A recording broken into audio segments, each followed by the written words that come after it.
Is it better? Do I need to turn this sideways? I mean, you can try it. It should be fine like that, though. It looks like you're in Inception. Maybe I should do auto rotate. It's exactly the same. Yeah. Oh, We're in my quarantine room today. I watch fluids and a little bit of everything. Nice. Yeah. So I got snakes parade in the other room, so no lights on. So hopefully we got business happening. All right. Well, we're live. Here we are. Here we are. Episode 198. Ooh, it's getting close, Snakes man. and Stogies, we're getting there. We're getting there. It's getting close. End of the month. I know, right? I guess we gotta. I know. Tomorrow we gotta have a huddle and figure out what we're gonna do. Yes, tomorrow. It's Monday night. We're here. This episode, as always, is brought to you by BlackBoxCages.com. Shop around. Get a rack. Get a cage. If you're in the general Georgia area, in the southeast, whatever, near sort of North Georgia, there's a pickup option. Save yourself on shipping. Use the code THN at checkout, though, and you can save yourself 10% off your order. Racks and cages that you will not be disappointed with. Every day I walk in and I'm pulling out tubs. Like tonight, I was in a hurry feeding everything before we did this. And thankfully, because I have a rack that has tubs that actually come in and out without any issues, I can do it way faster. I'm not trying to fight anything. It's not a problem. I'm not spilling waters everywhere. It's good. And you will see that it's good. Yeah, your animal doesn't experience an 8.0 earthquake every time you open the door. Yeah. The world isn't collapsing every time you go to check on it. Get a proof of life. No shims. No shims. No, I don't really keep anything small enough in mind that I feel like I would have to put those in there. I mean, I put them in there because I don't worry about snakes slithering through the vent cracks or like the little gap in the top. I worry about them pushing it open. Yeah. That's why I put shims, even if they're big and derpy, because I know they're gonna get just the right leverage, when they do their morning stretch. So I don't know. Jake uses them, but I have yet to have any problems. Excellent. With that so you won't be disappointed. But then you hop on over to fullviewsapparel.com, pick out some shirts, all that good stuff. Get hats that fit your big head. If they fit my head, they'll fit anybody's head. Because, damn, I got a big head. Smitty and I got some large noggins, and they are comfortable with these hats. That's right. That's right.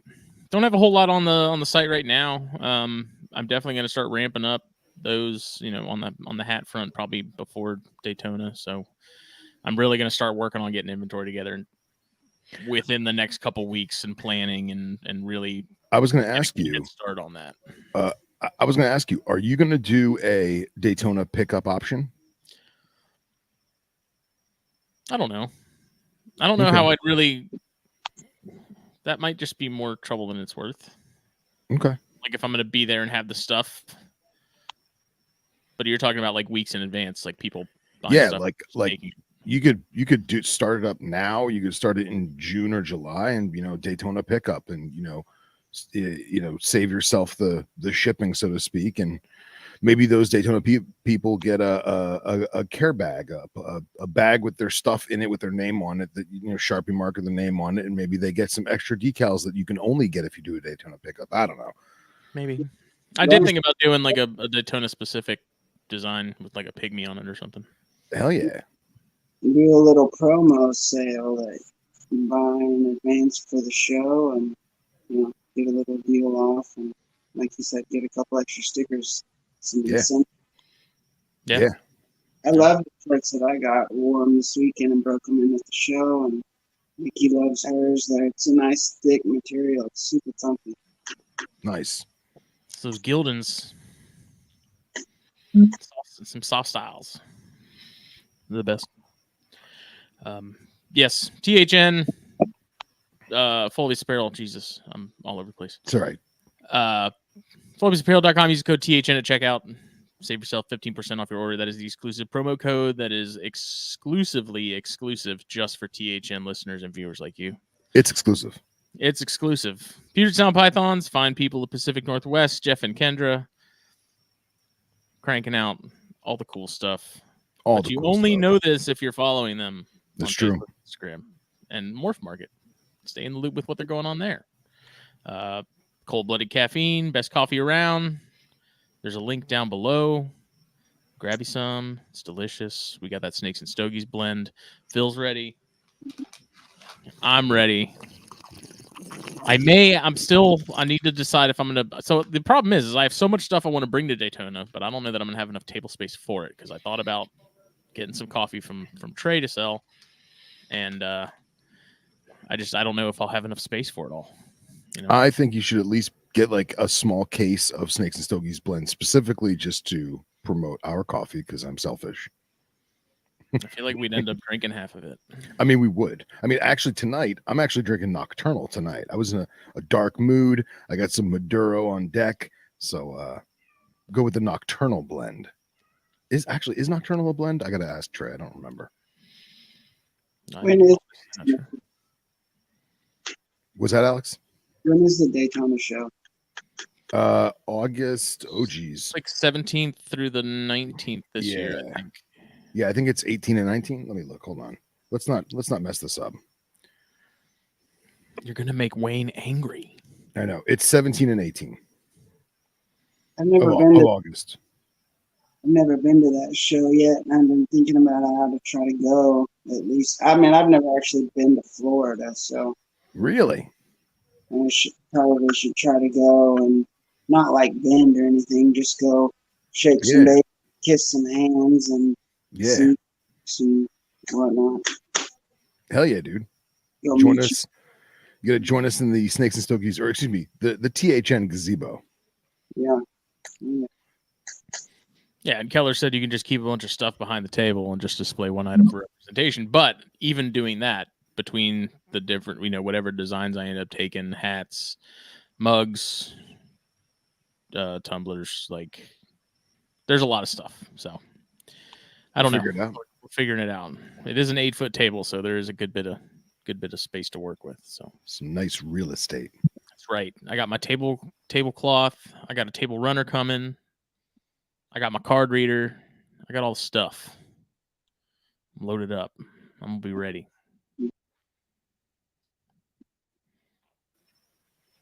What's new down yonder? We'll do quick updates. Not too much, man. Like we said earlier before the show, no news is good news, and critters are eating out of the coolness. Room's back up to like a high of 85, 86. So I'm actually, I didn't check the Govies today, but we got like a weird, I don't want to say a cold front, but like a weird little snap, and like it dropped to like 62 outside. So it actually was like 86 in the room during the day, and then it was like 61 or 62 at night. It was perfect. So I still haven't put fans on and stuff. I still haven't turned on all the heat per se, but it's going. Your room temp is 86? Yeah. Yeah, it's majority desert, arid grassland species with a handful of North American colubrids, and I try to get a good swing. Okay, so today, it hit 79.0 today with a low of 78 at what time was that?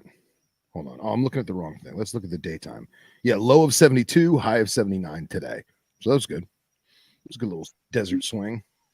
Yeah. So, and humidity, I was worried that with that snap, the humidity would have freaked out, but it only hit 47%. So I was like, all right, we're holding good on that. Look, varying between 44 and 47%.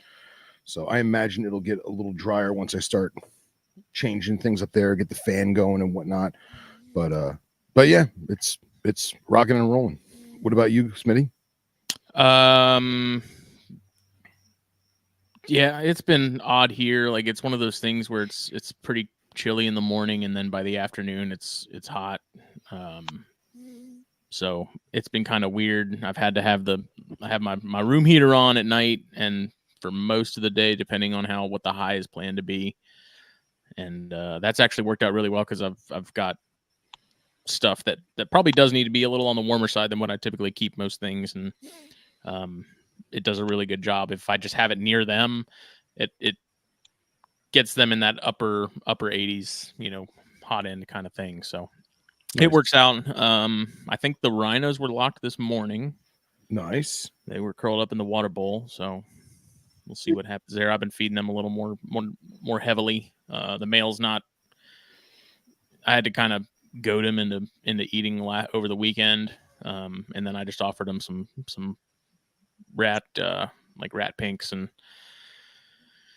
the female's all over it. And male, of course, was like meh. So I think he's in the zone. So yeah, hopefully fingers crossed. Some headway there. So nice. Other than that,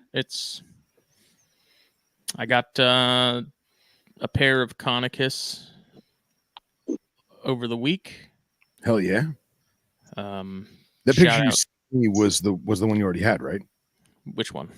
The picture you sent me of it in your hand, like the khaki and brown one. Yeah, I think I sent a picture of the adult male that I had, and then one of the two babies. One of the male of the two neonates is in shed, so I don't have anything as far as once he sheds, I'll get some more pictures. But those two are really good looking snakes. They're like 2 months old at this point. So wow, those came in last week. I won one in a morph market auction, and then they were like, "Hey, I've got another male. You want me to throw it in the box?" And I was like, "Okay." So they did that, and shout out to Sydney Town, who I snagged them from. And then I ended up actually buying another female today. So nice. I'm gonna be at 2.2. Hell yeah, dude. That's it. Okay, I'm done. Till you make more. That's right. Sometime in the next 3 years. So that's good, man. Yeah, it's such a cool species, dude. I've been really going down the rabbit hole of looking them up on iNat and watching reels from over in India and stuff of these guys finding them and trying to really see where they're finding them and what the habitat's looking like. So when I do decide to pull the trigger on doing this build with that male, trying to make it look legit. So yeah, absolutely. It's just been really wild because they're called the common sand boa, and so they're common, and so there's plenty of videos and reels and stuff of guys finding them and removing them and all that stuff. And again, the variation that we saw of them across their range just 2 weeks ago or however long ago it was that we were showing them on here, and it's just a cool species, man. And Nipper even messaged me and was like, "Oh, nice." He's glad. He's like, "I'm glad you're getting into those." He's like, "There's not enough people really focusing on them anymore." So awesome. Glad to hear it. Yeah, he had them at one point, didn't he? He said he had like all the sand boas at one point. Oh wow. Yeah. Which seems like a very nipper yes. thing. Yes. Despite his verbal loathing of the dirt snakes, he is a closet dirt snake keeper. Exciting they are not, but I think they are. It's just I don't know what it is about them, man. I'm very, very interested. They're just, maybe it's because they're sort of just simple and out of sight, out of mind kind of thing. Yeah, very overall by the hobby, compared to Kenyans and stuff. So, yeah, I don't know. I like them. That's great. I think there's a lot of room for sort of selective breeding in those too, because it seems like getting sort of an aberrant animal or sort of an oddball out of a litter, isn't uncommon. And so I think by having these 3 siblings, and then that adult male that I have, down the road, and that might be interesting to sort of tie in and see what happens. So for sure, man, for sure. It's a good spread. Yeah. What are you smoking? Hold on, my dog's going nuts. Bear with me one moment. Well, I'm smoking a Hoya Dark Corojo. While Phil handles that, it's drawing super tight. It's really irritating, but they're good. I like Corojos, and this is just a sort of a Maduro version of that. Something a little interesting. Haven't had one in a while. Saw it and said, I want to smoke something different. So here we are. And if it continues going the route it's going, then I'm going to smoke like half of it, and then I'm going to bail and go to the old standby, the Nika Rustica Adobe.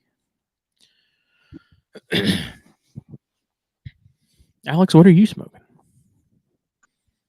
Oh, classy jewel, baby. What flavor is that? Menthol. Oh, gotcha. I just like it because I can lay in bed and smoke, and that's just comfortable as fuck. Dude, it's so wild now. Like I walked into a gas station earlier, and people behind the counter sitting there vaping. I'm like, man, it's wild that they banned smoking cigarettes everywhere, and then it's like we got vapes, and now everyone's just like, whatever. Like I have one of my employees does it, and I'm like, I don't care. It's whatever.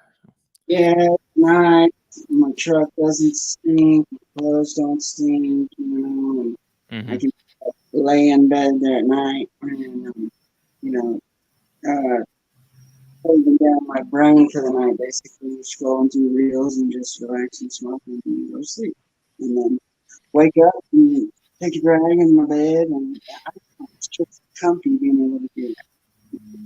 Yeah, it's crazy how they banned flavored cigarettes because it was enticing to children, but vape is just so delicious. Dude, they're banning hoodies at the schools here because kids are like sneaking them in the holes where the drawstrings go. Really? Yeah. That's crazy. I think shit like that I used to do in school. Like I remember in in-house suspension, we had, the CD Walkmans. I would put that in my pocket in my hoodie, and then I cut a little hole for the headphones to go up in my hood. And have my hood scrunched up here to keep me warm, and then I have my headphones just in-house up there. Yeah, I think a lot of us did something similar. That's good. Yeah. I pulled up the Govee for those who are curious about Desert Room in March, but this is this past week from March 1st to March 8th.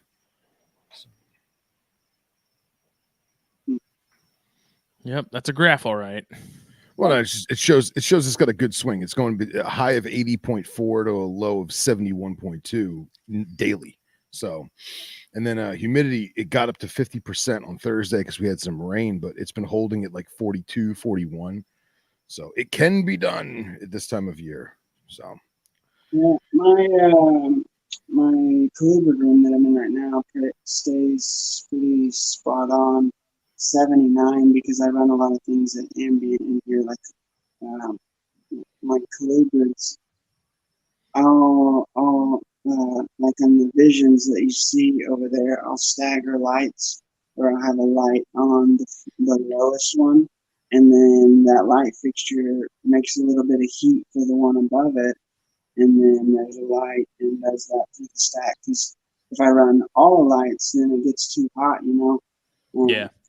I've found that just staggering them like that gets it to where everyone in the visions is about 82, 83, which is pretty solid for the snakes and Chinese rats that are in there. And then at night it drops, but it stays consistent enough to where, like all the hatching racks on the other side of the room, none of them have heat, and they work for baby colubrids, baby arboreal species, no issues.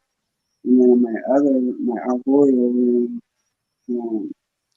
daytime is 77, 79 ambient, and then things are stacked in the room as far as, my adult trims that wanted a little cooler there at floor level.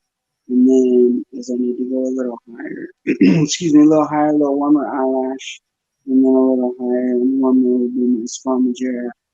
And that room gets a good drop at night where it's 73 down there at night. And, that's good. Yeah. The biggest thing, because that room is pretty much all tropical. There's a lot of different species from all over the world, but they all come from basically the same climate type in that area. And so they run through a dry and wet season just about like they would in the wild. People ask me all the time, how do you cycle your tropical stuff? And I try to explain to them that the temperatures in the tropical places are pretty steady. The cycle that entices breeding, is a dry and wet season. And just like I'm sure you guys experience, cranking heaters, just sucks the humidity out of the room. And then, same thing when you first kick on AC at the beginning of the year. And that just I've learned to kind of dial that to where it runs them through like a dry period into, springtime, with the ambient humidity higher. Works like a champ. It's good. Nice. I actually, I had a problem with it being, how do I phrase this? The air conditioner puts in humidity, but I want to dry it out because it's a desert viv. So I found if I put a hotter bulb on the desert viv and then physically put it under the AC vent, it kind of like cancels each other out. And that actually worked like $1 million. I got girdle tail lizards to breed that way. So it's crazy how we feather and we play around and it works. And sometimes it doesn't, but I'm with you, man. That's one of my favorite things that I think a lot of people overlook is like the height in which you stack things in your rooms. Oh yeah.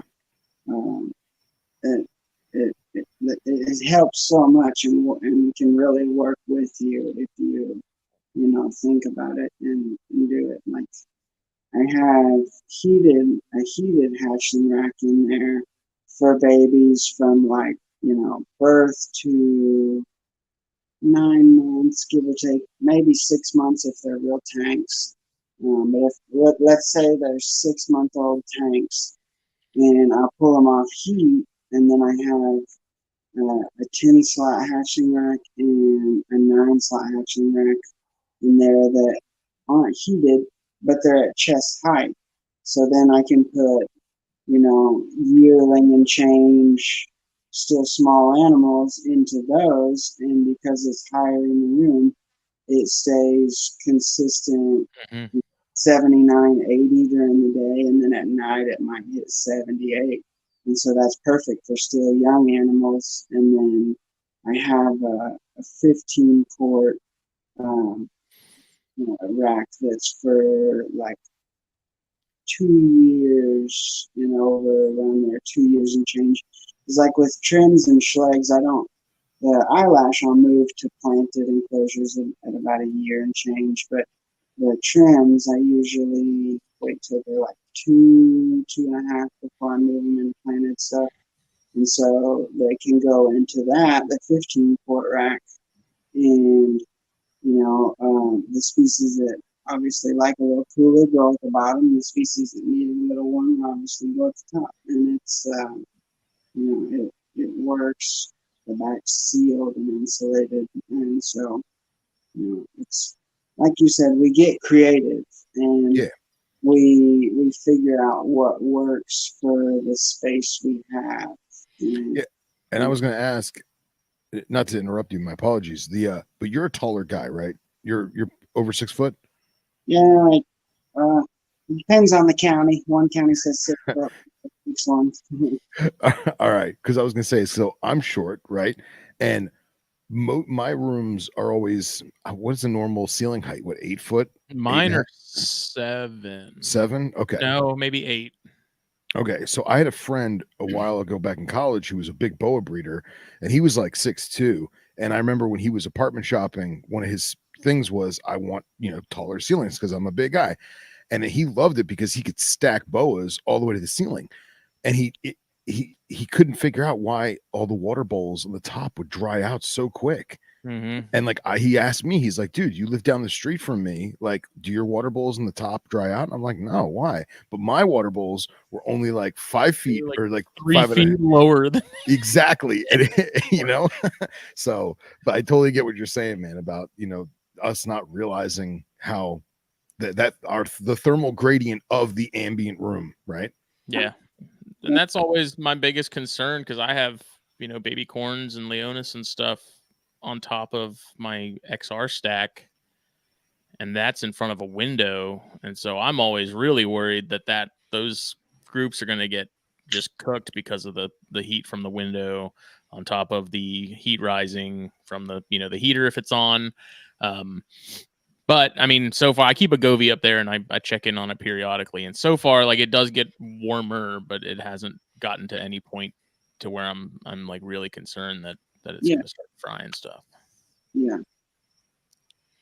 Yeah, it's good. I'm going to do a video soon, just because I feel like people don't think of this, but my room, there's a lot of glass windows. And I went up putting that, it's not tint, it's just a stick-on adhesive thing, but it's one-way mirror. So I put one-way mirror on it, and you actually stick it from the inside.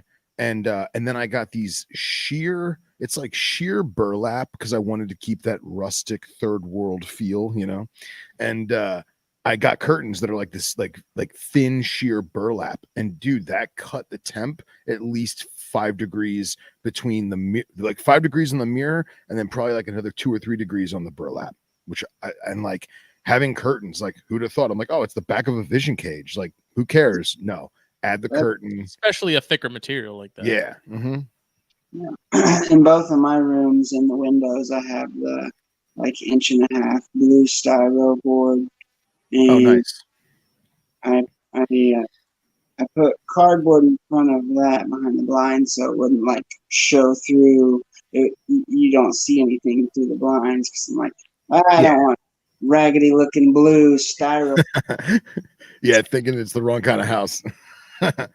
And it cut down on, because my house is kind of older, and so I had gnarly draft coming through in the beginning when I first moved here, and I realized it in the middle of the winter. I'm like, tight, there's a nice ice cold draft blowing right on the back of the hatchling rack. That's perfect.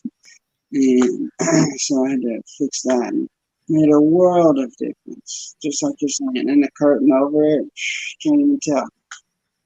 Nice. In the comments, Danny and Nate, I love you both. Thank you. Well, I know we're like a half hour in, but obviously we gotta introduce Alex at some point too. We're joined again by Alex England to talk about. So we've had him on previously. We obviously dove deep into Atheris and bush vipers, because that's sort of what he's known for. But he keeps a lot of other stuff, and so I was thinking about it when we were messaging back and forth yesterday. I was like, we should have Alex on again and talk about all the other stuff, because he's got a lot. Faux show. So I was wanting to get into that stuff, because you mentioned Trimeresurus, Parias, Cryptolytrops, Craspitocephalus, or whatever they're called now. Like that group is just a hot mess, man. Yeah. And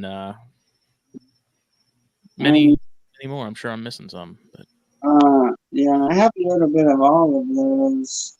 I threw some stuff together tonight. We got a little. So when you guys are going to pair stuff, and you look at your weather and it's going to be raining, do you, say it's raining tomorrow? Do you pair tonight, or do you pair tomorrow when it's raining? You guys. I think it's very much species specific, but if I'm doing Bitis or some colubrid like Florida Kings, I would probably do it the night before, because let them feel it and let it click, and it's just that much sooner they're gonna jump. If that's the case. At least I've seen it with puff adders, and they're like, "Why are you moving me?" Oh. Yeah, so I always move stuff the night before also. We got a low percentage of rain tomorrow, but then the following 5 days is just steady rain. And so I always put stuff together before the front rolls in, because I want them, like you're saying, I want them to get there when that pressure drops and they feel it coming in. And if it's raining outside, make it rain inside. And so I threw some Flavor Maculatus together. Nice. Some of the Poporium, the red-eyed popes. Hell yeah. I threw some Real Locale perps together, and I think I have some spawns together, of course. Very cool, man. And some colubrids together. Now, and some of the stuff like the purple maculatas and like the popes, are you putting them together in the evening, and then let's say it starts to drizzle at 6 a.m., you get real rain by like, I don't know, 7 or 8 a.m. Do you start to spray and mist heavily, at least for a little while? So the way I do it, there's my freaking phone stand stashed behind a shelf of cages and windowsill, sucker. So like when I'm gonna pair snakes, about an hour before lights out is when I put them in, because with all my stuff, as soon as the lights go out, and usually about 30 minutes before the lights go out, everybody is coming out of their sleeping spots and moving to their, post up on night watch hunting type spots. And so, if you open an enclosure at night after, it's been lights off and the snake's moving around, you open that enclosure, that snake is ready to party. And if you try to put something in there, you're basically just like, hey, here, bite this snake, please. Yeah. Yeah. That's how it is with the chondros, man. It's like, if you're going to do anything with them, do it during the day, because once you're opening that tub at night, man, it's a different animal. Yeah, and it's no different with this stuff. And especially, like I don't think a lot of people think about it, is like we train these snakes to respond to physical touch with a bite. When we start them out tease feeding and tapping their body. So, you put a snake in there and it crawls on the snake and it immediately realizes touch. And so what does it do? It goes to bite. But so I pair about an hour before lights out, gives them time to, see each other, smell each other. And so I put them in like, I open the enclosure, I spray the female, and that, makes them tuck their head. It's kind of like the equivalent of like the tap training people do with retics. Lets them know it's not time to eat and shuts off that instinct to, feed, strike, whatever. So I open it, I spray a little bit. She puts her head down, and then I put the boy in, on the other side of the cage, and then throw a little water in there again, and close it up. Hour later, lights go off, I let it be dark, and I check back about, an hour after it's been dark. And typically the snakes are locked up at that point. And then Nice. leave them alone. And then the next day, I pull the male, and, that's done. I would probably say 75% of the time when I do that, they're locked after dark. They're locked when I go check it. They lock, most of my snakes lock consistently with that system, and so that's what I stick with. What I would do, like, right now, my eyelash are in rain and dry season, and and then like my squamagera are in rainy season. And so just the difference is whenever I am doing waters once a week and I put a fresh bowl in with the eyelash, I fill the water bowl and I just dump just enough on the plant root, base to keep the plant alive and growing. I don't, soak the soil. I don't spray them. I do that for about a month and give them their, little dry season.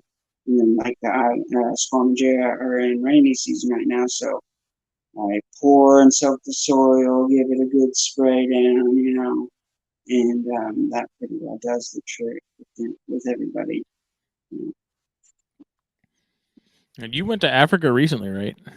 No, I was there end of January, end of February.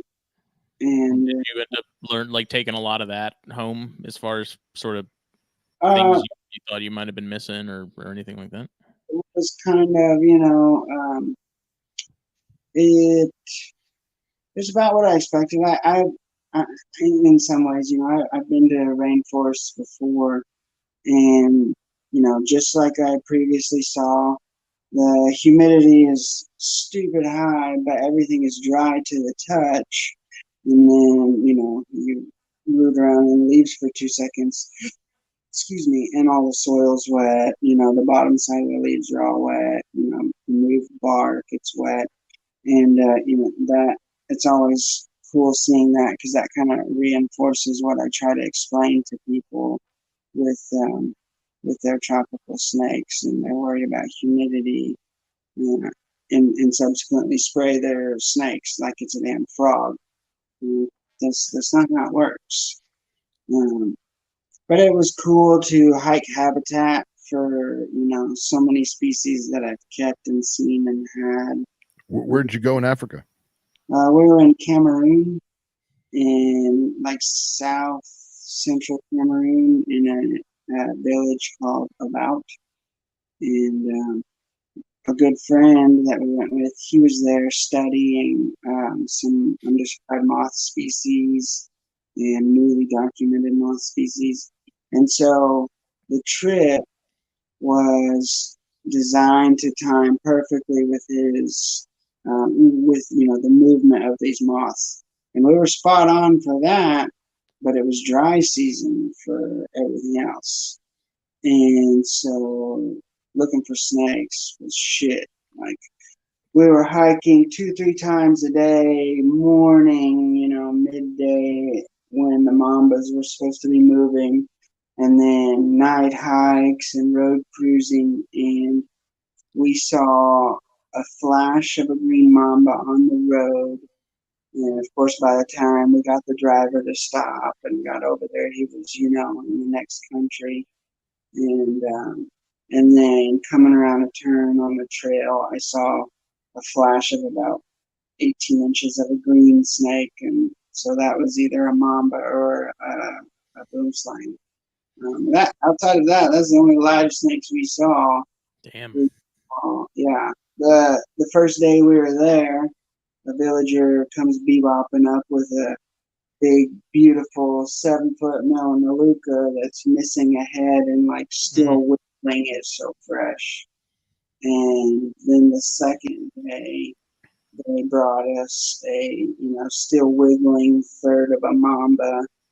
And then we saw a couple oddball colubrids, you know, chopped on the road. And then the day before we left, they brought us like a 5-foot headless gabonica. Jeez. It's so frustrating. Yeah, man. It's rough. That's about it. The highlight of the trip as far as live animals was catching a red-headed agama, which was awesome. But yeah, I mean, part of it is the village and area is so poor that their daily life is surviving and finding water and foraging for everything from grub worms and up. You know, everything is on the menu. Mm-hmm. We didn't see mammals. We saw like 6 birds. We didn't see any monkeys. Wow. We didn't see any monitors. I mean, we saw 0 lizards in the forest aside from 2 house geckos. Wow. So it's interesting that it was the right time for the moth, but the wrong time for everything else. Yeah. So you know, I don't know. I don't know if it's better, if it would be better in rainy season, if it would be, you know, that much different. I'm sure in rainy season there'd be a little more movement, but again, like I said, everything is just haunted relentlessly there. Like every trail we're going on is filled with snares and traps, and you know, the guys that are familiar with the area are like, "Oh, this is a great trail. My uncle killed 2 baboons a week off this, and they don't make the connection." The audio take take a dump? Yeah, well, everything you have seen doesn't exist anymore. He's got a Alex, I'm sorry to interrupt you, man. The audio kicked out. I don't know if it's the phone moved or something, but we missed. We could barely hear you. Sorry, man. We missed the tail end of that story. Try now. Justin, what do you hear? It's pretty muffled. Yeah, it's super muffled.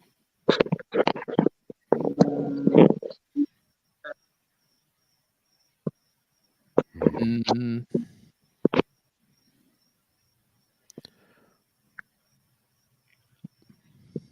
Sanchez, arboreal ball pythons are supposed to be abundant. Yeah, right. Wrong part of Africa, Chris. Try now, Alex. Mm-hmm. Yeah, it's super muffled, man. It sounds like it's underwater.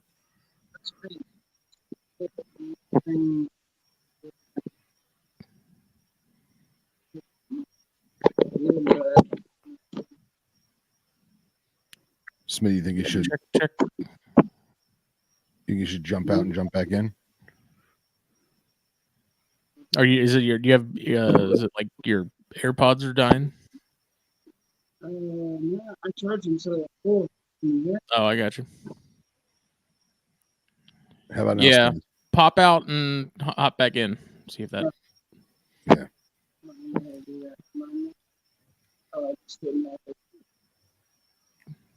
I can't make out what he's saying. What did he say?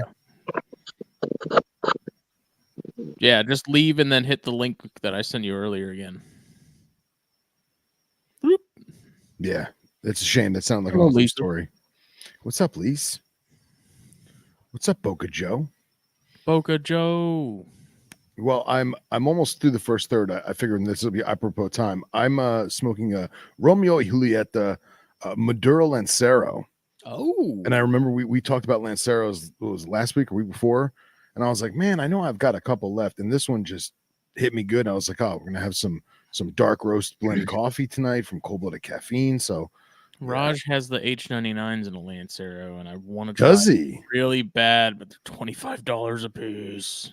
I mean, dude, it's a Lancero. You got to try it. I know.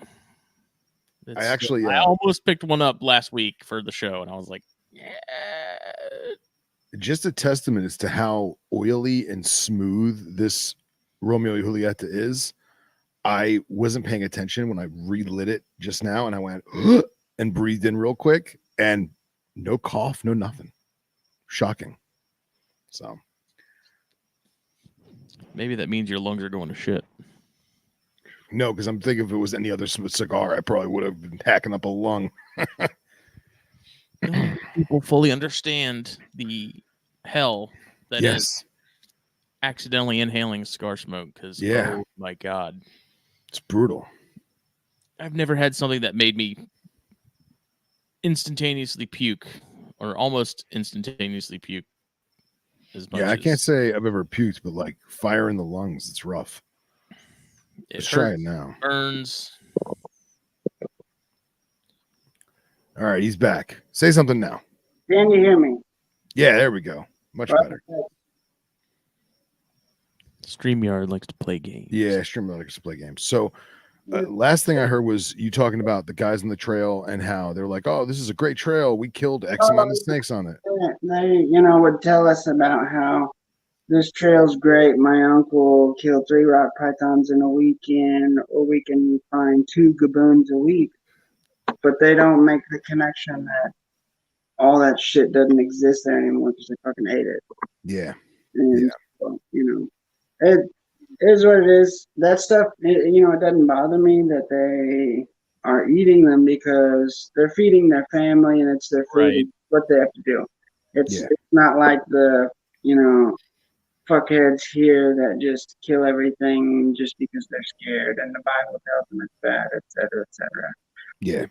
The most frustrating part for me is just because it's the same thing here too.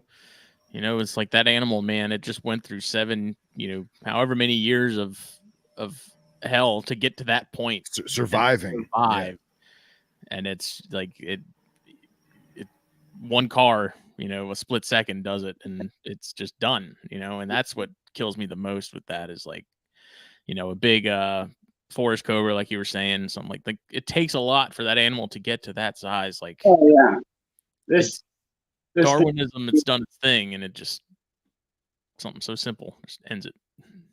But it was awesome because we hiked in rainforest that probably no other white people had hiked in. We saw habitat for Atheris, Vitis, nausea. I mean, we saw all these cool things, and I've never been a super huge fan of flying, and so I was super apprehensive about 20 hours of flying, and it was fine, and I did it, and so that showed me that I can not be stupid and a pussy about it, and now I'm just gonna have to go to Philippines and go catch a bunch of trams and do that. So that's my plan for next year's. Go hit the Philippines and go catch flavos and schultz and all the goodies. Yeah. Yes. What's the status on the schultz? You just had the one female? Yeah, so I had the pair and I raised them up and I bred them and I got eggs or I got one egg and she got egg bound and died, and that fucking sucks. There's 3 years gone, and that the ones that I had, the pair I had, and then Fascination had a couple. Those were like the only ones in the country, and right. they're not coming there anymore. Well, I managed to track down this other guy who was kind of a low profile guy, and he had a pair that he got from Fascination, and they weren't doing well for him, so he was kind of tired of screwing with him. So I bought them, and now I've had the female for I don't know, probably 9 months or so, and she's growing and thriving and moved into a planted bed, and she's doing good. And so, probably a couple more years, and then I'll breed them again. So that's exciting because that was very frustrating and discouraging.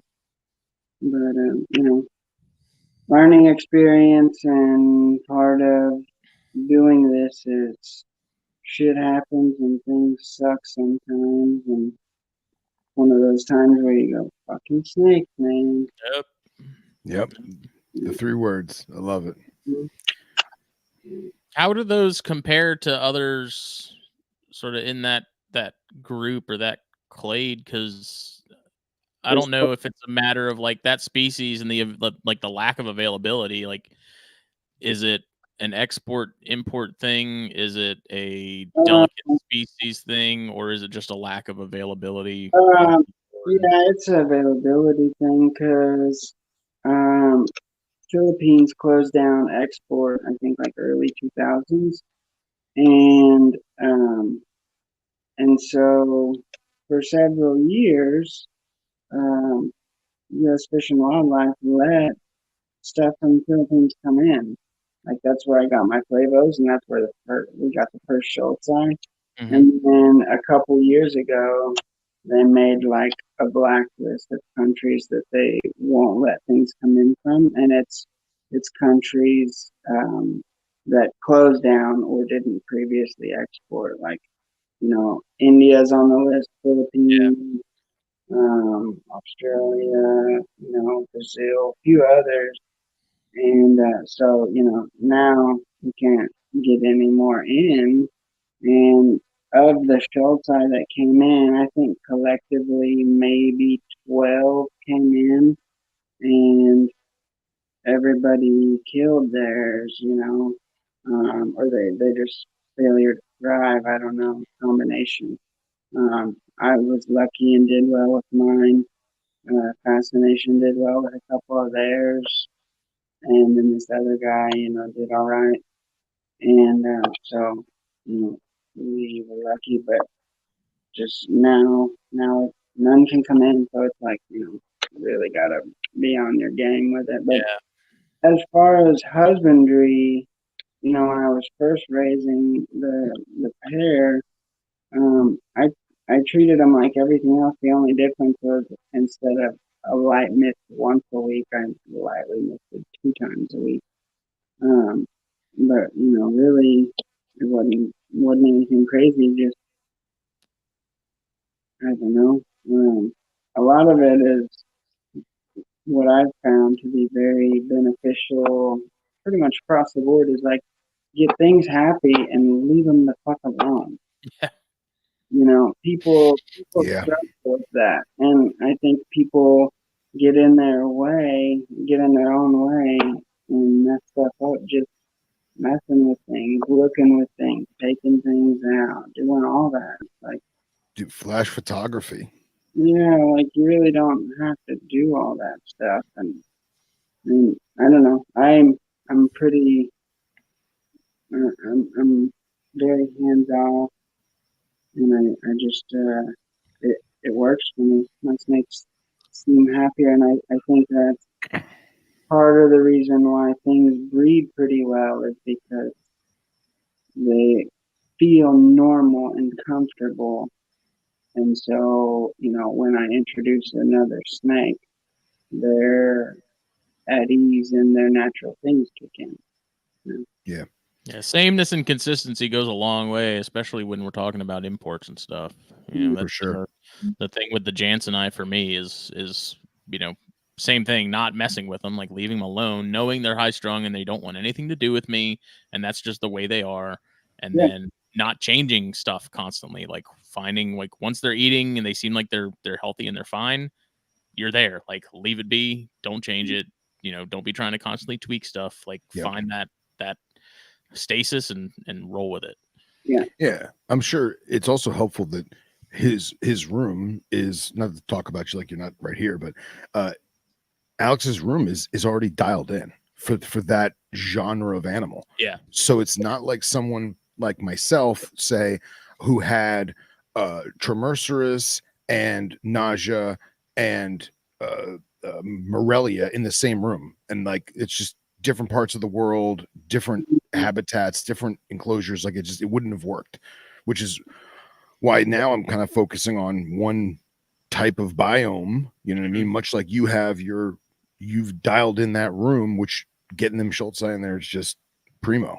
So That's that's something I try to explain to people when I'm talking to like newer people or a little bit less experienced people.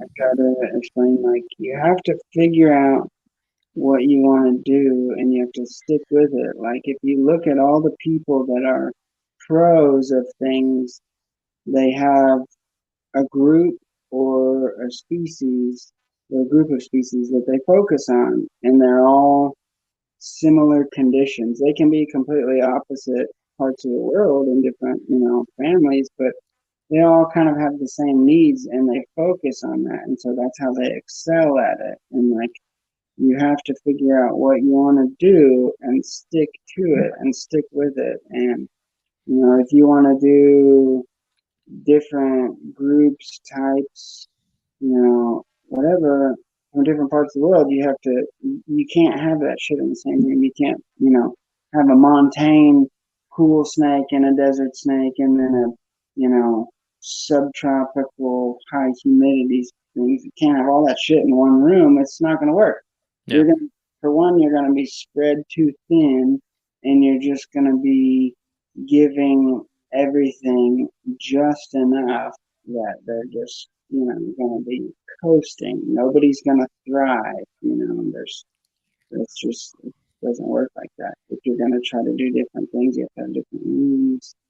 And, it's like people always ask me, like, oh, why aren't you getting the ceratophora, or why aren't you getting the Nietzsche eye, or why aren't you getting, March eye, or there's any of these other montane type of snakes. It's like, well, they want ambient 72, and my room is never going to see that. And so, yeah, I could probably keep them alive, but they're not going to thrive or be comfortable or happy or breed. I would be doing them a disservice. And I know that. And so I don't, impulse or I don't, I just don't do that. Like, I love Vipera and even Protobothrops. I've kept a bunch of them and I've bred some, and they're awesome snakes. But as a whole, they kind of like it a little cooler, and so I don't have those things. I stick with what I know is going to thrive and excel in my room, and I don't Smart. I don't want to half-ass anything. Whatever you're doing, if you're not trying to be the very best, what's the point? Yeah. I think it's very smart, man. It's super hard to properly season a Protobothrops cornuta when the rest of your collection is equatorial African. It's just not going to work. So it's smart. It's good. I mean, that's the reason I don't really keep bamboo rats or anything. I mean, Yeah. I'm sure I could keep them. It's the same thing. Like, I'm sure they would do okay in my room, but I just throughout the year, I just don't think it'd be cool enough consistently enough. Even on the lower, closer to the floor and stuff, I think it'd still be a little warmer than probably what they prefer. So, yeah, as much as it sucks, I've just kind of resigned myself to sticking to rhinos and the persimmon and stuff. So,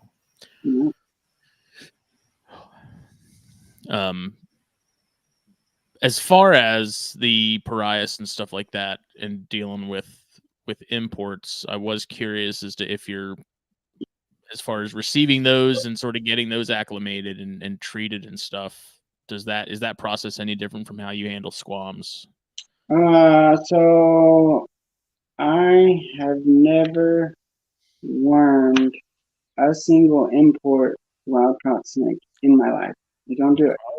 I have never ever done it, and I laugh and talk with people and argue with people, and because there's a lot of people that are like, oh, it's a new wild snake, we gotta worm it, we gotta do all this, and like, first, right off the bat, it comes in, it's a compromised animal with a compromised immune system. Even though it looks like $1 million, the stress of travel and all that, it's a compromised animal, and that's why snakes crash and stuff when they get in.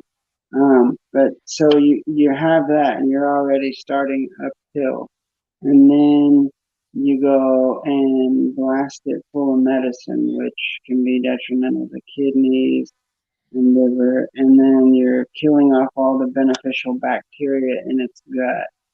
And so, all in the thought of it could have parasites and they could be a problem. You don't know that they're going to be a problem because it's a brand new snake and you haven't had it, but you think it could be a problem.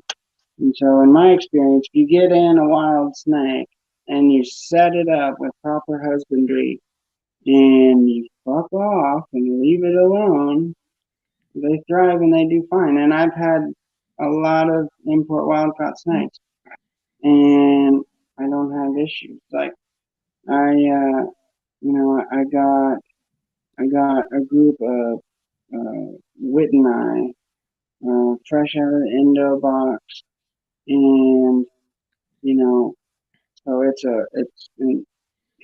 a wild caught snake, and it's got parasites and it's scary and all that. I took it straight into my arboreal room, and I put it in a fully planted cage, on a shelf with all of my other snakes.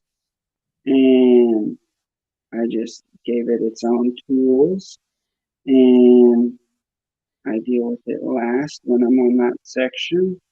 And now I've had it in there for probably close to a year, and I just got them locking the other day. I'll be the second person here to breed them besides Fascination. They were the first to breed them in the world, and then I'll be the second person to breed them here. And the snake's fine, no worries, no problems. And the male came in like a half dead skeleton piece of junk that like when I got them, they were like, you can have that one free. And I was like, wow. Like, all right. What species is this again? This is the Schultz eye? No, it was Whitney. Oh, okay. And and him, I took my time, worked with him, and now he's healthy and strong enough that I put him with a girl and he knocked her up. And Nice. those are snakes that were fresh out of the wild and straight into them. I'll trust a snake fresh out of the wild more than I'll trust a snake from Joe Blow's collection, all day long and twice on Tuesday. And so when I get in snakes, it's all about just setting them up properly, hydrating them, giving them what they need, and leaving them alone. And their setup, aside from those was a little bit different deal. I wanted them to go straight into a planted tank at the right conditions because I was planning to breed them. It's like, all right, we have X amount of time before it's the season of when I'm going to try to breed them. So I'm just going to go straight into here. And I think I actually did. I did have them in here I think I had it in here for like a month just to get food in it. And they all ate right away. But like when I set up brand new arrival stuff, I don't do anything fancy. I do the same thing I do with babies. Paper towel, water bowl, little perch, and leave them alone. And when I got a Congo shipment in of 200 squams, December of 22, I got them in, set them all up in the 2.7 quart Sterilite little box, paper towel, and a water bowl. I didn't have 200 perches on hand, so they didn't get purchased. And literally first feeding 5 days after they arrived, all of them ate, but I think 11. All of them ate frozen off tweezers. But wow, that's awesome. And so a lot of people are against wild caught, scared of wild caught, etc., etc. But wild snakes are tough. They're strong, and the majority of the time they do fine. Every now and then you'll get one that it's like a failure to adjust to captivity. Yeah. And it'll roll like 6 months later, 3 months later. But for the most part, wild caught all day long. Stronger, better, healthier than and more trustworthy than rando dude collection snake. Awesome. Absolutely awesome. Wise words, man. I love it. And just something I've wondered is with groups that come in, and Phil, I'm curious your thoughts on this too, but like you get a group like that in and the handful that survive after 6 months to a year, in a way, is that almost like a secondary sort of set of Darwinism happening too, where it's like the ones that are surviving and have adjusted well are kind of the ones you want to carry that on because they're already kind of a leg up from other stuff. I mean, obviously I love to hear Alex's point of view, but I was going to say real quick, because I know Henry's in the chat. Henry and I brought in, I don't know, 100, 125 squams once. And the problem is we didn't keep enough of them to really know. They sell in a couple days. We get them hydrated. We set them up. Same thing, simple setup, the little wire mesh with a water bowl and paper towels. And you never get a phone call back saying they rolled. So I guess it's good. And then the ones that we kept long-term, I mean, crap, some of them I had for over 10 years as wild caught adults. So yeah. I mean, and sometimes like he was saying, you get an animal that was caught in the wild, not good, before it had to go through the rigmarole of flight and travel and export and customs offices and customs warehouses and such. So yeah, that one might not make it, but the other one's stellar. So yeah, well, and you got to think they're sitting in some little shed or dirt hut in a box, probably not being hydrated or not often, so they're in not ideal conditions long before they ever go through shipping. If they get here and are still spunky, then that's a tough snake. Yeah, for sure. Yeah, I know some of the guys that Henry's working with nowadays, they realize that, especially with like post-COVID, there's going to be a delay in exporting the animals from the time they're field collected to the time that they get on the airplane. There's a longer delay. So now you even have people legit setting them up as if they're going to be kept there long term, knowing that they're going to sell and they're going to fly, but who knows when that flight's going to be. So the exporters are taking care of them like they should. I mean, maybe not in most cases, but I know in some of the ones that Henry's dealing with, absolutely. No, I agree with you. It's definitely picked up a lot and seems to be a lot better and more awareness. It's like they're going to have better customers and better business if they're sending out healthier, stronger animals. Yeah, for sure. Yeah, more internet getting out to them as well, which unfortunately makes our costs go up, but you get healthier animals out of it. So because they get the opportunity to go on the internet and really learn more husbandry techniques that they were never taught. So I think it's good. Yeah, I agree. So do you guys want to touch on some of the rat snakes? Like you got Colognathus too, right? Me? Yeah. No. Okay. For rat snakes, I have Ridley eye, and then I have Morph Chinese, and I have albino radiateds, and then I have black rats. I think that's it. Chinese, Ridley eye, radiated. Nice. Black rats, yeah. I love rat snakes. Rat snakes and bull snakes, those are like my favorite. Hell yeah. I wouldn't want to have just venomous without my colubrids, and I wouldn't want to just have my colubrids without my venomous. They go hand in hand. Oh yeah. I love my rat snakes and bulls that I can handle and look at, and I don't know, they just do something. I think it goes back to being a little kid in Oklahoma and catching big ass black rat snakes and bull snakes, and those are just snakes that I love. But yeah, I like the Asian rats. They're cool. So you got had those ones, the copperback or whatever. Nice. And you're producing some this year, or you have been producing them?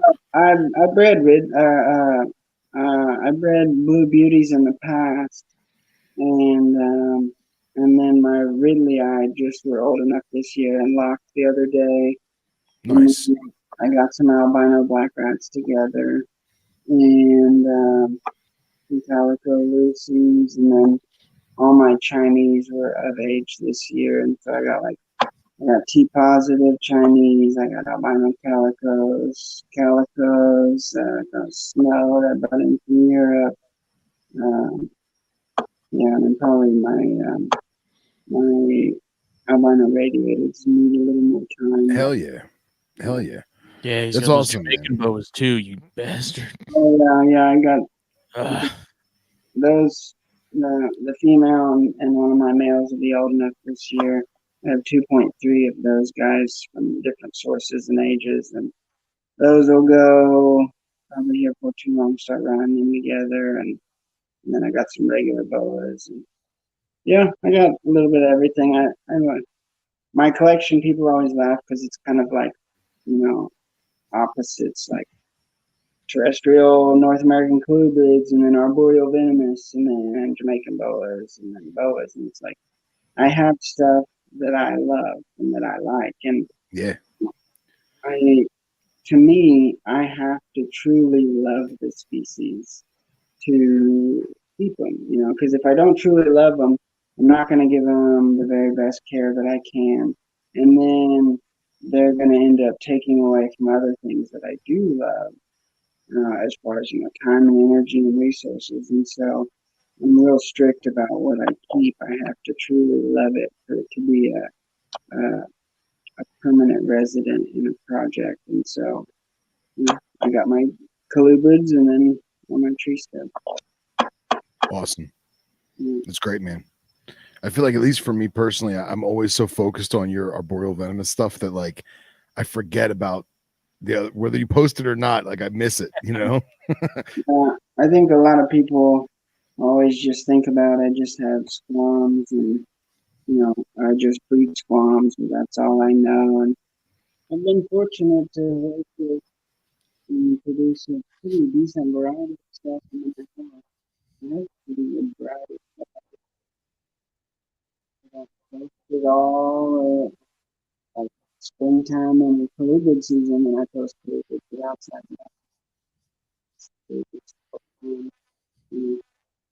It's possible to have snakes and not have to blow them all over the social. You can just have them. It's a weird thing.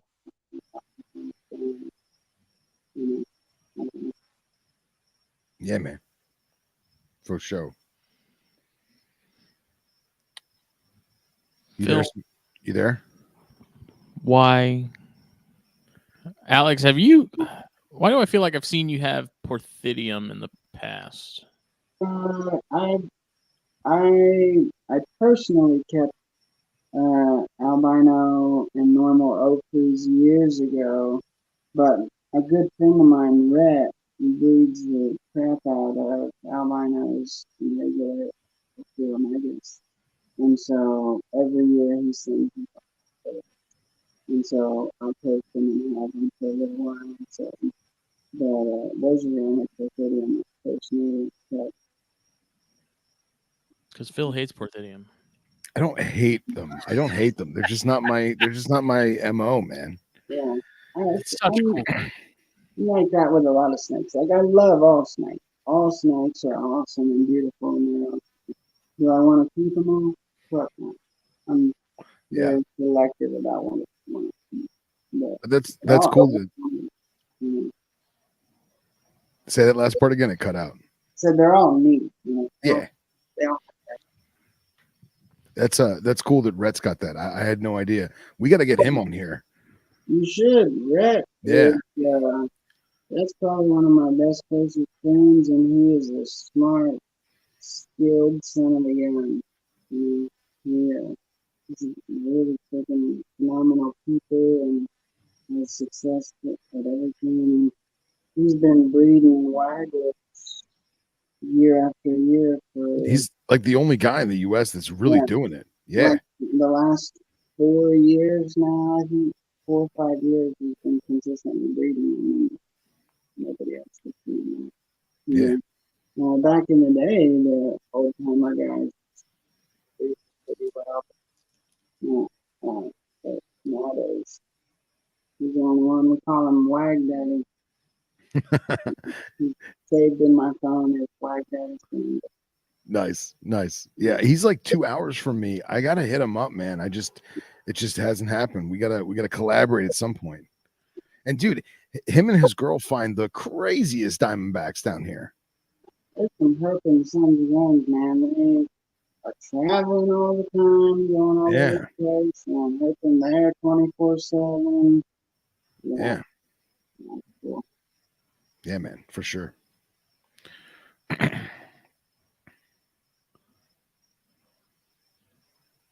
Smitty's lighting up number 2.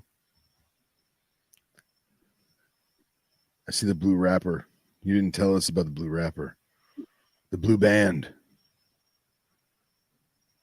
What else snakes do you keep, Phil? You were yelling at your dog, but I did. Oh, okay. Sorry. What was that, Alex? What else snake species do you keep again? Okay, so harmless stuff. I got a bunch of subox I'm raising. I got some Everglades rats. I got some corns. I got a yearling pair of Outer Banks Chain Kings from Dr. Loafman. I got a small group of, actually, it's a large group between my friend and I, Marcus. A large group of Cerastes, some puff adders, a handful of Rinkals, a handful of Trans-Pecos copperheads, and then some oddballs here, a couple Clobs, a couple Marulus, Dusky Pygmies, pair of Fields Vipers. So I know them. And carpets. Wow. Carpets. I got jungle, Darwin, water pythons. It's a mess. Yeah, that's a good variety. Justin, remind me, I know you got a bunch of rats next to us. You keep venomous? I didn't think you did, do you? I don't currently. I have in the past. Yeah. On a very small scale. Nothing crazy. You know you're big with rats next. Nice. Yeah, most of mine's corns and Bear King of the South. Bears, rats, and other odds and ends. Rhinos. I'm gonna build the rhino army. And I want to get back into venomous at some point. I'd like to get some pygmies, but that's it's been a tough sell on the better half. I was actually thinking about this. What's that, Alex? Say it again. Oh, I was just laughing about that. Oh yeah. Yeah, if Katie gives you the green light. So, Alex, I got a couple. A buddy of mine brought in a bunch of Chlorecus a couple years back, and I took a small group of them, sold them to some buddies, and then I wound up keeping 2 really small, crazy-looking ones for myself. The baby I kept for about a year, like the smallest little neonate little cocktail straw. I kept for about a year, and it rolled recently unexpectedly. I honestly don't know why, but the other one I've been basically holding on to for Smitty.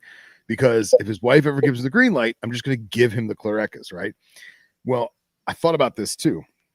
Because your wife is more open-minded to the idea of something not so toxic, not so exotic, and more native species, if you get a green light, I will give you a Dusky. A Palm Beach County prime choice Dusky pygmy rattlesnake. Perfect. Just do it. Just put a little thing on the shelf. So never know. It'll be fun. That's what I told him to do. She will though. That's what I told him to do. Apparently, she does pop in the room periodically and do head counts and things. And like, really, I don't know. Most dudes' wives are checking their TikTok accounts, checking the bank statement. Smitty's wife counting labels in the snake room. I don't recognize that. And goes, what the hell is this? Yeah. Jokes on her. I just move stuff around so that she doesn't. It was a gift, babe. What do you want me to say? I can't say. Yeah, it's like that. Phil sent me that freaking Androctonus that one time, and I was like, I don't know what Phil's sending me. It's like it's a bicolor, It's like, no, we're gonna put this on the top shelf so the kid doesn't get to it, It's But I'm also Panesius have been very tempting too. Yeah, I like Panesius. They're awesome. I like the size of them. I like the colors, and yeah, man, dude, cool. Sexually dimorphic, love it. They get big. So one time years ago, I had a Panesius female that was not exaggerating, and I had picture proof. The snake was over 4 feet. A Panesius over 4 feet. Wow. That was a girl, obviously, right? Yeah, it was a huge female, and then like I posted it in the group, and Al Quartz and all these people were like, never seen one that big. I know. And it would, when it was in a big, like 9-inch deli, all coiled up. I mean, it probably weighed 5 pounds. Wow. Jeez. I've seen one other big trim like that at the Bogle Eye, and it was over 4 feet, and it was enormous as well. That was a freak of nature. Huge. Wow. So if you can get the green light on Panesius, I'll give you the pair. Dude, hey, this is why you people are horrible. Yeah. Because I tell her this all the time. Because I got Keller in my ear going, "I can get you squams." I got Phil in my ear going, "I got a Chlorecus for you." Yeah. It's like telling her these things, and she's, My girl's about to pop right now. Got a pair with your name on it. Nice. What's the gestation period on those? Most of the arboreal trims, it's like you say 5 to 7 months. I've seen some go early, but average in my experience is like 7. Wow. That big Panesius, did she ever drop a huge litter? No, I got him, and I got her on a deal, and then I started thinking about it, and she was ugly as shit. She was just dirt gray and gray. Like, man, this thing is gonna spit out 76 ugly little $30 babies. I don't want to breed this. Yeah. It's gonna be all bad. And so then I got rid. I should have kept him for just the novel. Yeah. It ended up going to an 86. Did a snake that big still do like the tail flapping and like the posturing and? Nah, she was. I can really only remember one interaction with the spunky, and it wasn't anything crazy. She just, I had her out and she stretched out and I set her down for a minute, and she like pulled her head back real quick, real tight, like nothing else does. And I was like, "Oh shit! All right, Yeah. you got like a 6 foot strike range. So I'm gonna be mindful of you." And but other than that, she was fine. A lot of times that you see, like with the big kings and all these other snakes, once they hit a certain size, they're kind of confident and comfortable. Yeah. Yeah, they don't have a whole lot to be afraid of anymore. Yeah, they're kind of just like, fucking try me. Otherwise, I'm just gonna be all right. Yeah, I don't, the sort of the what I've seen with Panesius overall, it seems like it's kind of a very like sleepy species, if that makes sense. Yeah. Sure. Like they never seem like they're like high alert, high strung constantly. Like Nah, not like obviously light years different from perps and stuff, but yeah, they're not like runners gonna take off. They don't even really like not they don't try to box with you and sit there and strike a bunch. Like my big female, I open her cage at night and she's gonna strike out once, and that's about it. The male is fine, and in cleaning maintenance, he's coiled up in the cabin and pick him up, set him in the bed. Easy snakes. Yeah. Babies eat like champs. Nice. Are the babies still dimorphic when they're born, or does it take a couple months to? Yeah, no, you can. There are dimorphic from birth. You just like, even though my adult female is yellow and red, and my male is real colorful. As babies, they're like gray and brown, and then what about that first shed? Not the 10-day-old shed, but their first proper shed. 6 to 10 weeks, they start to color up, and then just color up until they're about a year, and you're pretty well done. But yeah, you can tell the patterns whenever they're born. It's like the males have the busy pattern with hard lines, lines on the blotching, and females have more spread out, softer, faded. Yeah, that's cool, man. Yeah, because we've imported a lot of them over the years, and we've gotten really small ones that I assume were neonates, but like I've never produced them. Like I don't have any close friends that did, so I was always curious, like, do they come out just different? So that answers it, man. That's awesome. That's awesome. They coming out about the same size as baby squams? Yeah, maybe a little bigger. Wow. Maybe a little bigger. They're in the like 6-inch range. I see squams pretty typically are like 5 inches or so, and your Prometheus are 6 change, give or take. Yeah. I just remember seeing a baby squam at a I think the Columbia show years ago, and it must have been like fresh because it was like that thing is just tiny, just a cigarette. Ridiculous, yeah. Oh yeah, I've had them small enough. I like had runts born that they're the same size filled up. I have a picture of one filled up next to a water cap, and it's literally the exact same size. Wow, that's wild. Yeah, it's interesting whenever you see them tiny, and like you think about that's so small that any insect can damn near eat that. And, and when that's born at that size, like it's gonna be eating insects. Frog looks kind of a little bit it's nothing but crawling and raiding, fending off an adult into mouth. They're just interesting little animals. When you have a female really of any of the live bearing stuff, before she pops, are you moving her into something else that it's easier to sort of keep track of babies, or are you just letting her drop them there and then? I just let them go in the cage, and then it's like scavenger hunt.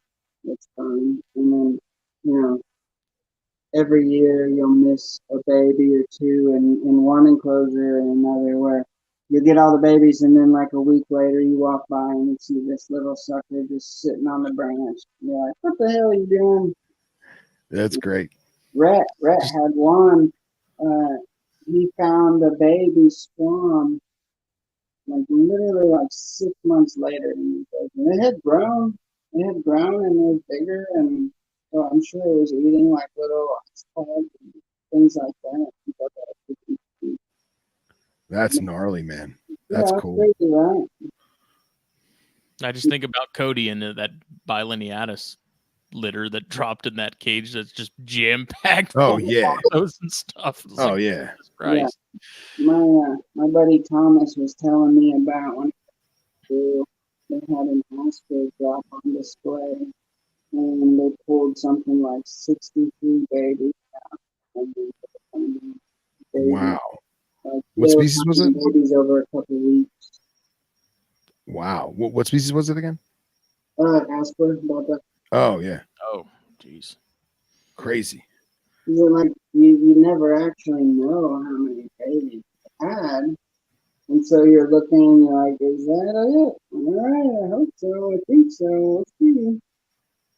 Yeah, and I mean, like in the past, I've always put like gaboons and puffs on newspaper just because easy cleanup and easy pulling them out. And I know with some of the like Southern African Bittis, which I have not bred, mom actually does a lot of interaction with the newborns in terms of like nuzzling them and like making sure they're breathing and whatnot, which is super cool, that maternal instinct. But you would find like a baby would be smushed by a large adult mom gaboon. Yeah. And then it's like, okay, well, was it born stillborn and she just flattened it, or did it get suffocated because she slithered over it as she kept giving birth, or what? So I feel like when it is a planted viv, it might be better for them to like find a nook or find a cranny to like get away from mom. Yeah. Aside from Punicius, the Punicius are interesting. She always coils up in a circle, and they're all inside the circle. Wow, that's awesome. Every year, and I've bred her 3 years. This will be the 4th year each, but it's the same way every year. It's always inside her coil, which she's protecting the guard. And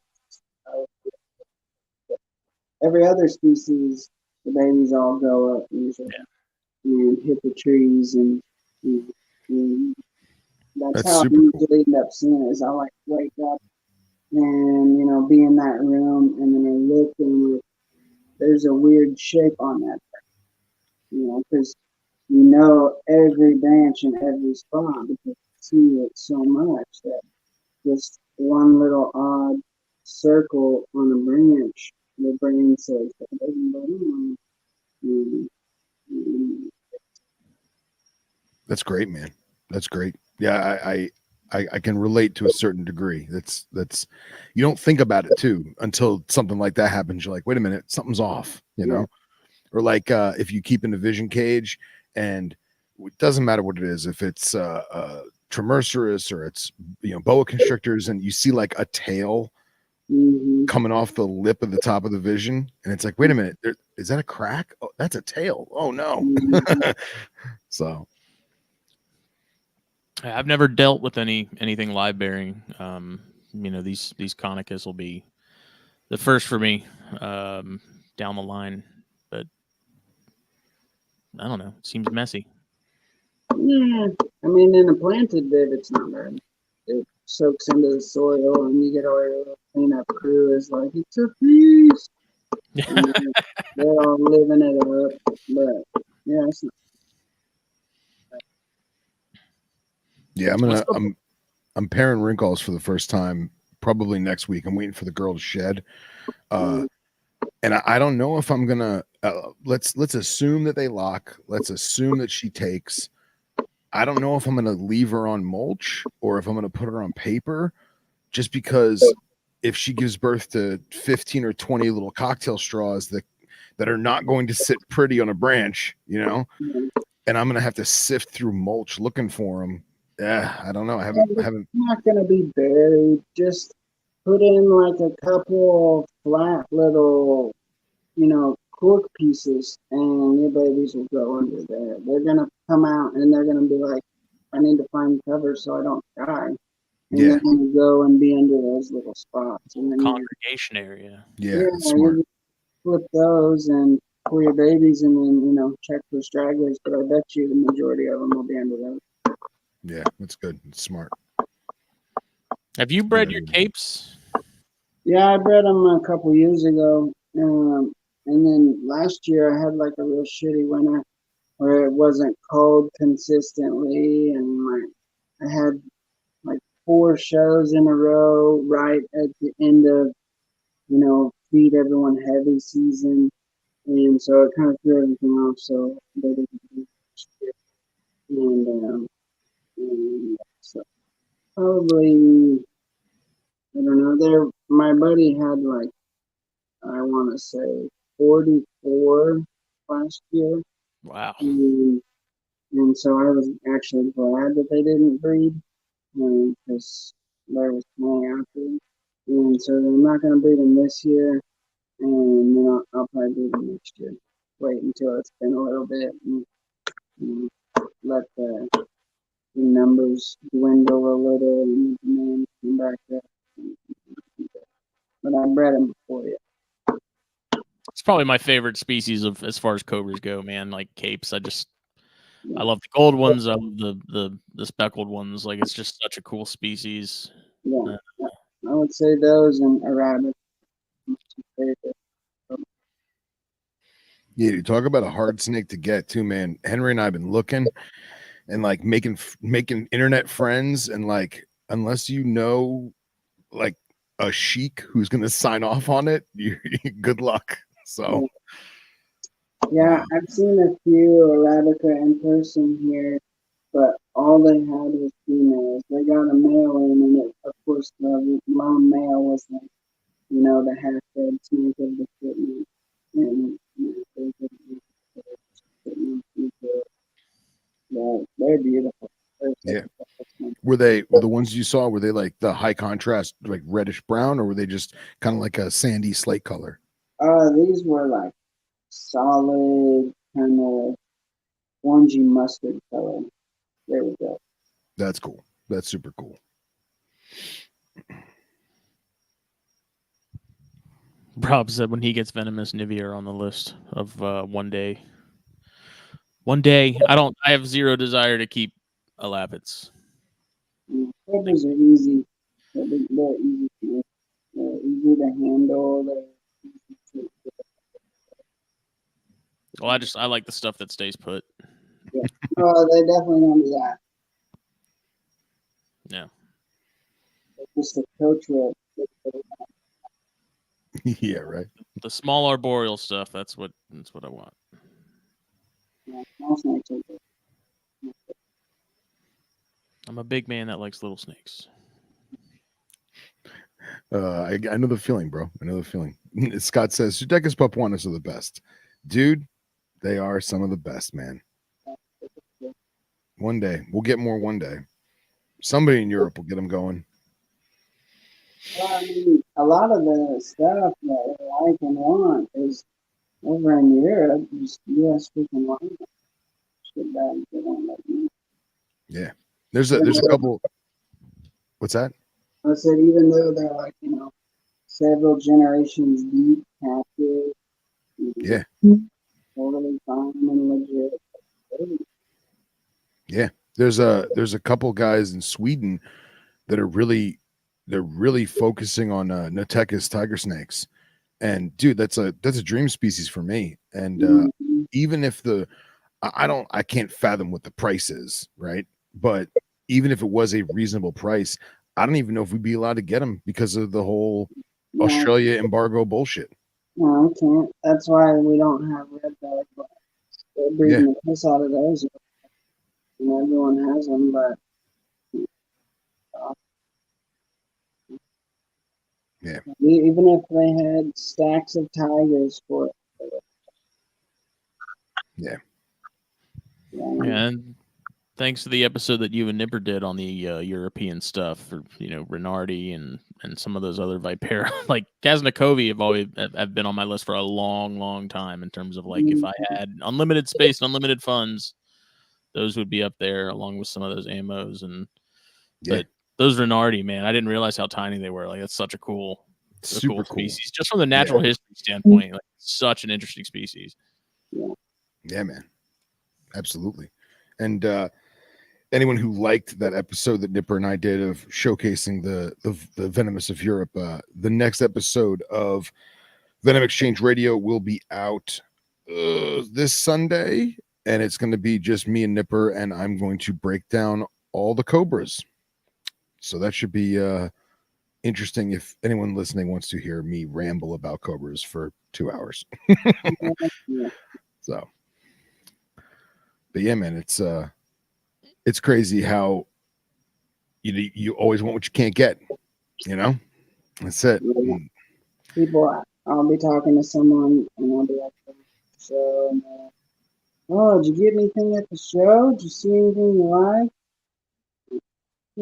None of the list of shit I want / need is pretty slim and short, and it's stuff that they'll never let me do. Yeah, man. Yep, I know the feeling. What about Ophryaecus? That seems like something that'd be in your wheelhouse. I like cold. Well, yeah. That's true. They're pretty, and I've seen some and taken care of some briefly in the past for a little while. They're cool snakes, but they're like a little montane. I got a buddy that's gotten some rocks on here, and you can go to them, and they're beautiful snakes. The more stuff I see, like Mexico has become sort of one of those spots in the world where like I can't get enough of the herpetofauna there. That China and India are kind of like the top ones. And I was scrolling through one of the book websites, Tom's Feeders and Books or something like that. Yeah. And he had some of those That's the dude in Portal, right? I think so. Yeah, it's the dude that's by the Chiricahua Museum. I don't know if that's okay. No, I thought he was in Florida. No, I'm pretty sure. I think he's in Portal by Chiricahua. I don't know, but he had some like the reptiles and amphibians of Nueva Leon and like just a ton of books of the very areas of the world that it's like I can't get enough of the stuff that's there. Yeah. Like, damn it. I like the Indian stuff. Like my Gromelius are one of my favorites. My buddy and I have Malabar's, and we got a lock on them last year. So just coming of age. They didn't get offspring. Deep this year. Pretty solid on that. Yeah. India is cool. It's like one of my dream spots. Yeah, nice. I mean, just on the Boiga front, dude, the stuff in India that we'll probably never see in the States. Like, such a large chunk of that genus is in India, and it's some of the coolest looking stuff. Yeah, as compared to the tropical Asian type varieties that we see. But those in India, Macrolepis, the large scale. Yes. Oh my god, dude. Those are fucking get me started on those. Yeah. They look like a damn dragon. Like a dragon. Just went from 6 to midnight. Oh man.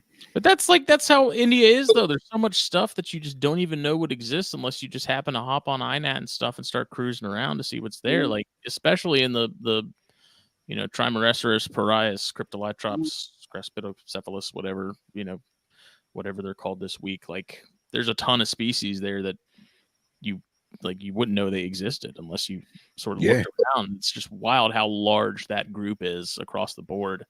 Yeah, how many species there are. Look through the old, Asian pit viper book from Grumpy, and then a Dick Visser one, and we're like, I'll be looking through it, and I'm like, what the fuck is that? I don't even know what that is. Oh, India, no wonder. Just keep scrolling because it doesn't matter. Dude, that book, man. That if that book doesn't get the Jimmy's rustling, as Smitty would say, I don't know what does, man. That Dick Visser tome of a book is, dude. It's the arboreal Bible. Mm-hmm. Yeah. Mine is filled with little paper tags for this spot and this spot and this spot. Yeah. And dude, there's that one picture of a Trimerceros buniana, the that one off the coast of Malaysia, that neon blue. It's only like 5 photos ever, and it's the ones in that book, dude. Oh, crazy. I like the one that I always look at and see in like that book, and then the old Grumpecti book is the Tibetan Addis.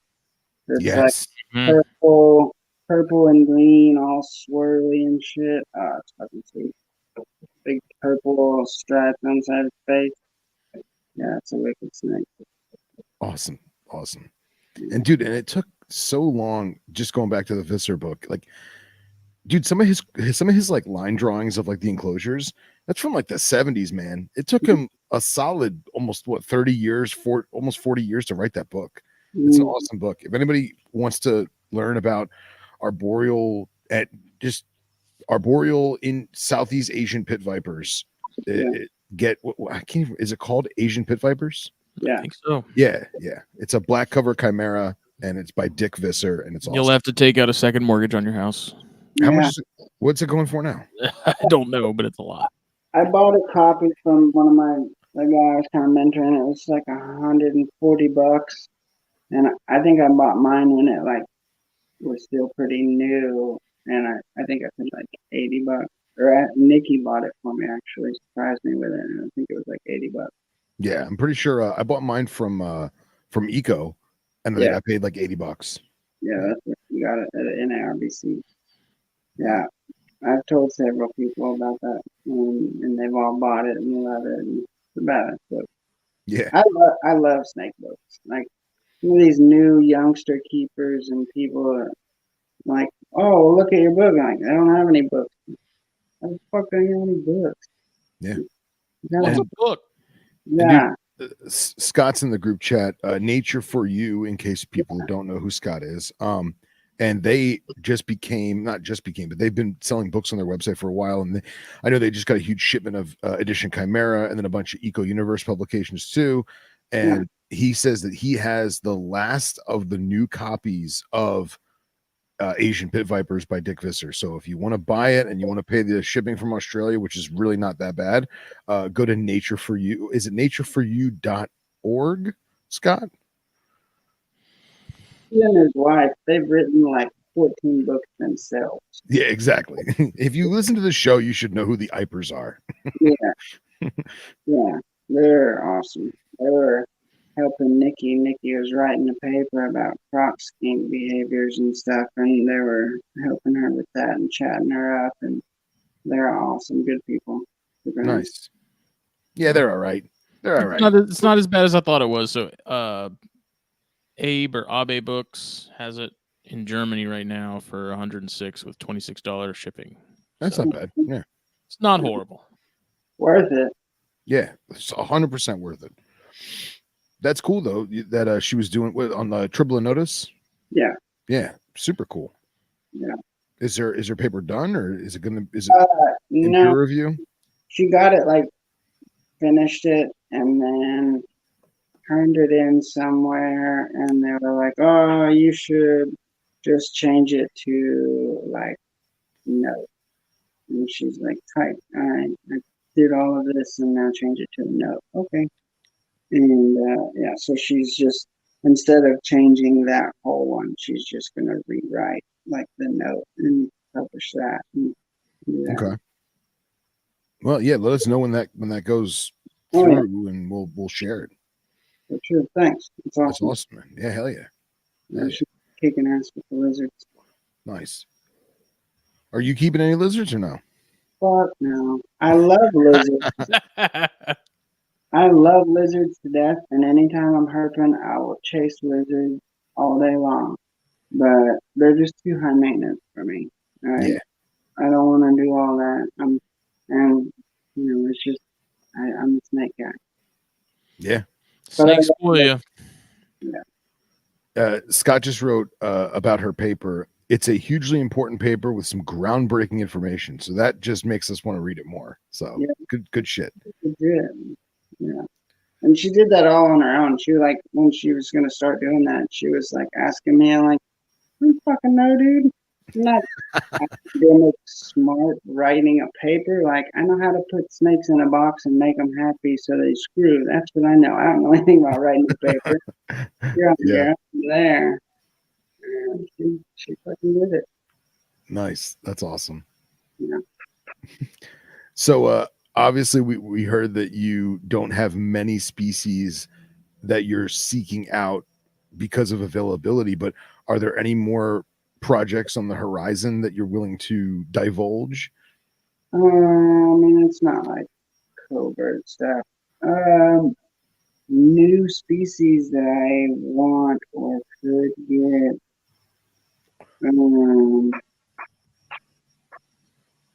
Ball pythons.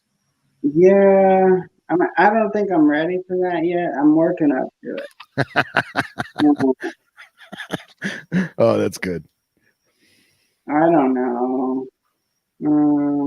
Is there any specific line stuff you're going to be trying with some of the more like tiger squams and stuff like that? I don't know. I just want to breed more of all of them. I have more like tiger stuff coming of age, more white stuff coming of age, so they're all going to be getting in the mix. Nice. Different colors, mixing in with white. Like the white, because the white, it's like the squams will have like a base color, and then they have like their patterned color, and so the white is like through breeding more, it's expressing itself, coming out with different colors. Like I got red and white, green and white, purple and white, black and white, and then Jim Campbell breeding some of my stuff has made like orange and white, red and white, and so it's popping out different color combos, which is cool. And so I'll try to do different things to kind of pinpoint certain color combos. I want to try to work with and make more of the purple and white. I don't know.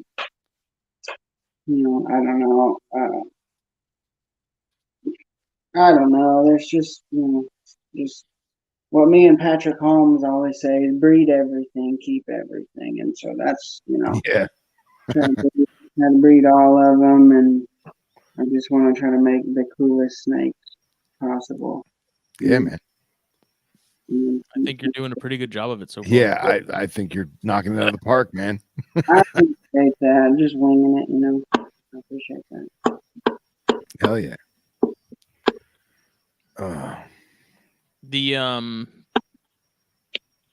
You haven't bred the Graminius yet. Yeah, I bred them. You have? Yeah, I'm the first and only person to breed them in the U.S. Wow. Oh, okay. Yep, that's right. I remember you posting about that. Not last year, but the year before. I bred them year before last. I bred them last year, and they locked, but she didn't do anything and didn't give me any babies. So I'm assuming she just wanted a year off.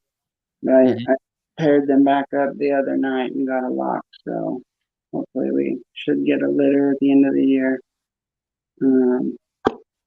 Yeah. Yeah. I don't know. I really. How was getting those babies established? They kind of were shitty, but once it clicked, it clicked. They just wanted frogs, and which is fine. I always keep a good stock of frogs and geckos and things like that. Because a lot of times when the babies, like, people worry about, oh, I don't want to feed it frogs because then I'll have to switch it, or I don't want to feed it lizards, then I have to switch it over and blah, blah. It's like, get the animal strong and sturdy and healthy and give it what it wants. And then once it's strong and bulletproof, then worry about switching it. Yeah, don't fight it. Yeah. And there's way more nutrition, feeding something a frog versus a pinky anyway. Right. And so you'll get better growth. And it's also going to be better if you're spending less time teasing, stressing, burning calories. It makes you be better and you grow better anyway. But now Grominius, they took a little work, but I think the baby will be stronger this time because that was the first time litter, and I've seen it with a lot of species. The first litter isn't as strong. Mm-hmm. Second, third. So I think it's hard. I'm pretty sure Patrick's in the group chat because he says, "Yeah, thanks for keeping them past the shitty stage." Mm-hmm. Yeah, he got them after they were on whole pinks. Oh, nice. Yeah, they're cool snakes. And then my buddy Tommy got a pair of them, and they're kicking butt for everybody and doing good, thriving. They're cool. Yeah, he's down in my neck of the woods. He's not far from me. Oh, you're up in Dallas area? What? Tommy? Oh, Tommy. I thought I was thinking Patrick. No. Like, what? Why are you in Dallas and we never met? What the fuck? Yeah. Yeah, and Smitty, your next Chondro show, you got to get Patrick on there, man. Yeah, whenever that happens. I don't know. Now that Eric's been doing a bunch of Chondro shows and stuff too with NPR, so now I'm kind of like, I think Patrick likes green trees. He'd probably be good on there. Yeah, right. He's got a couple. No big deal. Mm-hmm. Awesome, man. Damn it! I had a question and I lost it. Thanks. This is why we don't write stuff down, or this is why we should write stuff down. Sorry, I said it completely ass backwards. It's like, hey man, what are we going to talk about? Oh, I want to ask him about this, this, and this. All right, cool. Didn't write it down. I mean, as far as the not fighting what they want at a certain life stage, that's kind of with this first clutch of rhinos that I had, last year, and realizing that if you feed them mint like rosies long enough, they get to a certain size where they just start eating pinks. Like, you don't have to tease them anymore. They just take. Yeah. And it was one of those things where, like, talking to Rob Stone and Matt Most and, other people that have produced rhinos before, like, I just kind of sort of similar to the chondro babies and stuff. It was like, get them on pinkies as soon as possible, like as fast as you can, get them onto those things. And that's not what Rob or Matt said verbatim or anything like that. But I just always got the impression in talking to people that it was like, don't keep them on rosies long term. Like, it's bad for them. They're not going to do well. Like, get them on pinkies as soon as you can. And like, after trying multiple times over the course of several, weeks or whatever, it was like, if they just want rosies, just give them rosies. And then I started offering them pinkies, and they just started taking them. Like, didn't have to, float them in the bowl every now and then for the ones that are kind of, you can tell they're kind of iffy about it. But like, I'm at a point now where it's like, if I have another clutch this year, I have a much better grasp as far as what to expect, and so it's one of those things where it's like, rosies are cheap. If they want rosies, I'm going to give them rosies, and it's like, knowing that after 3 to 6 months or whatever, like, they'll just switch on to pinkies on their own. Like, just roll with that. Why fight it? Yeah.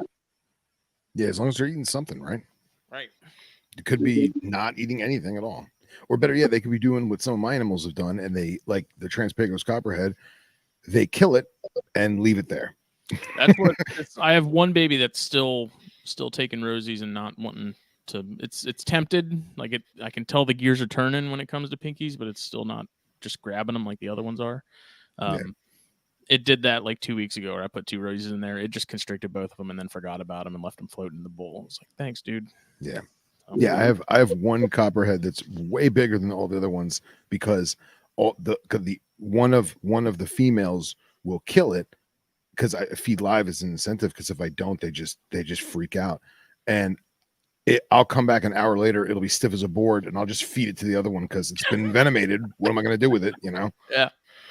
So that one, that the one that always the garbage disposal, as I call it, that one eats last, just in case.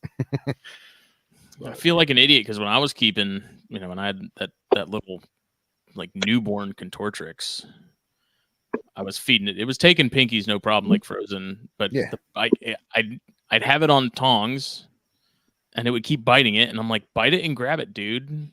No, you just drop it. It wasn't. It took me like 2 weeks of like, okay, it bit it, just drop it. It's gonna find it and eat it. Because sure enough, as soon as I stopped doing that, it went over and ate it. So I'm like, I'm an idiot because I'm sitting here dangling it in front of this thing, and it just keeps hitting it, and it's not registering with me that it's like, it doesn't think that's food at this point. It's just trying to get you to go away, and it's like, just drop it. And sure enough. So I've had that with arboreal stuff where people are like, "Oh, it won't eat. It just bites it and lets go." I'm like, "Did you just set it down right there and leave it there?" And they're like, "No." I'm like, do that. I'm like, "Oh, it ate." I'm like, just drop, just let it go. What does it hurt to try it? Yeah. Well, I think it was in particular. I mean, that was I got that from someone who had found it. They removed it from someone's house or something, and it was tiny. And so I was like, okay, I'll keep it. And I mean, with like wild caught snakes, they're not. The mouse isn't coming back continually. Exactly. Like, I'm an idiot. Just drop it. Yeah. Sure enough, that thing ate every time I did that. Yeah. Nice. It wasn't like that Atrox that would just nail it and hold on to it. Yeah. We'll see, and that's the problem with those Transpecos I was talking about. There's two girls that just they shy away, man. And like if I try and do frozen thawed, if I dry the mouse off perfect, like I've even tried thawing it out with no warm water, just like letting it air thaw, and dude, it's like the food is aggressing me, and they just cower and they run away, and then I got to catch them coming out of the tub and stuff. And I realized if I just drop a live one in there, it's gone in an hour. So I've just been doing that. If that's what they want, that's what they get. Yeah, that's fine. Yeah.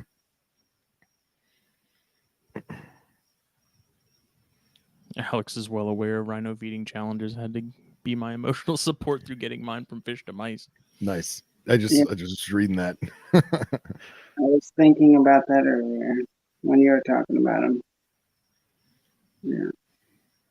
Yeah, I don't know what it was, man. I just like, it was the same thing when I had the Cyanea and I hatched a bunch of those. It was like, tail them, offer them a pinky. If they don't take, repeat in a couple of days. Like put a tail on them again, offer them a pinky, and eventually they just start taking them on their own. It's like, that's what you got to do. It's what you got to do. I was going to ask you, did you ever try scenting a live pinky and just leaving it there? Not a live one. What did I think I tried scenting with a Turkicus gecko. Okay. I think I got very lukewarm results on that. I had a couple that grabbed it, and then I had some that were just like, get it away from me. So yeah. But over time, again, it was one of those things where it's like they're gonna take, like, Cyanea are not scared of food. Like they're eating machines, and those babies, I think it's just, again, it's mostly a matter, I think, same with the rhinos, like they hit a certain size or a certain weight, and I think it just kind of clicks in them then that they don't, they can eat denser things, like heavier things, or just some sort of switch flips for them, and they get on board. I do like those Transpecos copperheads you have, though, Phil. Those are really nice. That's probably one of my favorites of that group too. Those patternless Osage are really nice too. Yeah, man. I got a 1.3 adults, and then I got like a yearling ish. That is probably the prettiest of all of them. I have no idea what the gender is. I haven't even attempted to look, but I just set that one up in a little Viv with the picture that we took when we were in West Texas, and it's on my Instagram. Oh yeah, I I'm saw happy. that. Yeah, Yeah, I measured. I measured the photo horribly wrong. Like, measure twice, cut once. No, I did not do that. I measured once, and now there's like 4 inches on either side of the picture of just gray vision cage. So, but it still looks good. If you're looking dead on, it looks great. Suspend disbelief. Yeah, right. Yeah, it's a window within a window. So, see, I don't know, Mike. Some of our easterns though, have you ever seen a salmon pink eastern? It's pretty tough to beat too. Yeah, there's some Northern pink ones down in Houston area that are like bubblegum pink. They're pretty. Yeah. Did I ever tell you about that one eastern my buddy caught in Georgia? I don't think so. So my buddy moved to Georgia. He was living up in North Florida. He moves to Georgia, and where? Close to probably like 30, 40 minutes southwest of the South Carolina border. Okay. Just middle of the country, middle of nowhere, and mostly pine tree forest habitat. And he found this copperhead. He's like, dude, this thing is killer. And he had a venomous license from Florida. And he's like, hey man, I'm gonna drive it down to you next time I see you or whatever. I was like, oh, cool, awesome. He did. And then I went up going up. I kept it for, I don't know, probably about a year. Excuse me. And then I went up to visit him at that house, and I took sand and clay and rock and pine needles, and I went into the woods where he found it, and I took a crazy panoramic photo, like tripod, like made it nice, got the pine trees and the sun coming through, and I was like, I'm gonna make this bomb ass Viv. And I came home from that. I ordered the print on my drive home. I came home and the snake was dead. It's horrible. I don't know what happened, but yeah, no more easterns for me, that's for sure. Fucking snakes, man. Fucking snakes, man. They smell like feet. Anytime I had to do anything with that small one I had, dude, like the room instantly smelled like feet. Yeah. Honestly, the Transpicos, I really don't smell anything with them. I don't know if that's a desert thing, but they don't nearly have the musk of the Eastern. That Eastern musk is like right there in your face. Yeah. Dude, it was like the Bairds. Like the Bairds, I feel like I just look at them wrong and I'm getting musked. Like I can't pick one up here without it. Yeah. Just getting a nice. Maybe the animals out west are programmed to hold in that moisture more, so they must less. Yeah, it could very well be. And I'll tell you what, though, it took me my first subox I had. It took me a good 6 months to realize that they're not sickly. That's just how their poo smells. Because I was like, oh my god, they must have some kind of illness. This poo just smells like festering, rotting, yuck. And I realized, no, that's just them. So, yeah, cat piss is another good way to put it there, Rob. Yeah.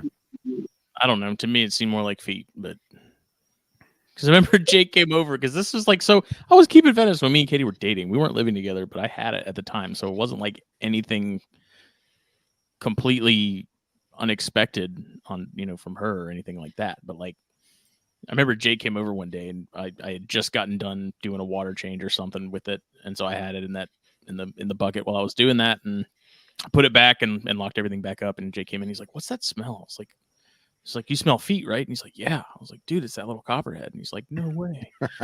And it was like, I showed him the bucket and I was like, "Look." And he's like, "Oh my god." It was rough. It was a tiny copperhead. It wasn't even a big one. Like not even 12 inches, I don't think, but that thing could. Rob says, "I don't think it smells like feet." Yeah, Rob would know. Rob would know. God bless that foot guy. Oh man. Well, on that note, we're at the 2-hour mark, boys. Is there anything else we want to cover? I don't think so. Nice. Alex, where can people find you, bro? You can find me on the Facebooks and the Instagram at Rory's Dad 27 on Instagram.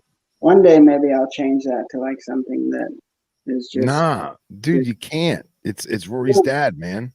You know, people always ask me like, why is that your tag? I'm like, well, I set up Instagram when I was 27, and I'm Rory's dad. So Yeah. you know, this is what I That's went it. with, and had it ever since. So I don't know, maybe I won't ever change it. Yeah. I don't know. I think it's all right. I suppose I just see people with all those like professional names, and I'm like, should I? Dude, the people that know, they know. Yeah, I guess if you know, you know. Yeah, Facebook, Alexander. All that. Good stuff. We appreciate it, man. It was a good one. Yeah, thanks for having me on again, and always a pleasure walking snakes and hanging out. And I gotta finish unpacking some snakes, and then I gotta go look in the other room with the flashlight and see if they got any screwing going on. That would be lovely. Hell yeah. Hell yeah. You get on down to Daytona, man. Yeah, dude, just come down, man. We always say the animals are second to hanging out with chosen family. It's great. Oh, yeah, that's you know, I would like to just come and meet people and hang out. Yeah, man. Hang out, have a cigar, you know. Sign some babies, shake some hands. Yeah, that's it. No, it's shake some babies and kiss some hands. Yeah, that's what just hands. Jeff, we don't have a plan for 200, but we are working on that. We are going to work on that. We haven't worked on that. Yes, we have a meeting tentative for tomorrow. Who knows when that will happen? And it'll probably be like a 10-minute conversation. Yeah, 5-minute conversation. All right, fellas, I'm gonna dip, but I'll catch up with you soon. Thanks so much, bro. Thank you. Appreciate it. See ya. This episode was brought to you by BlackBoxCages.com. Give them a follow, Facebook, Instagram, shop around, use the code THN at checkout, get 10% off your order. And then hop on over to VolviusApparel.com, use the code THN at checkout as well, get 15% off your order. The exclusive, hyper exclusive promo code that is just for THN listeners and viewers like you. And then Puget Sound Pythons, the fine folks of the Pacific Northwest that have some awesome stuff and help us out of the kindness of their heart and because they're just good people and they're friends and they're like, we want to support you. The Gendra. I want to get up to their neck of the woods at some point, man. Like seeing the pictures of where they were getting married and stuff. It's like insane just how gorgeous that area of the country is that they're in. Yeah, man. Never been up there. But maybe find some rubber bows. Hunt down Gillen because Gillen's not that far from him. Yeah, make Gillen cross the border. Yeah, we'll smuggle him across the border and then we'll smuggle him back. It's a smuggle. You can walk across. Coldbloodedcaffeine.com. Check it out. Best coffee around. Snakes and Stogies blend. You can get it down below at the link in the description. We will be back for THP Thursday. We did not have THP last week because I was at a hockey game. But it's going to happen this week. I think Jake's going to have a meltdown if we don't. So fair enough. He keeps thinking that I'm like ducking him or something, and I'm not. It just so happens that things keep happening on Thursdays that we're going to record. So okay. I told him, I was like, dude, just do another episode with Skylar or something. Like, you can do that. And he didn't even respond, so his feelings were hurt. Thank you, everybody. We will see you later. Bye.